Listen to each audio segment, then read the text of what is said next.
vas koji vječni karneval pratite na YouTube kanalu naše turističke zajednice.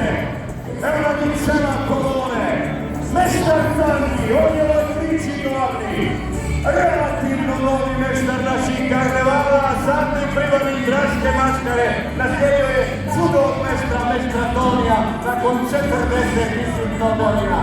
Njegova prva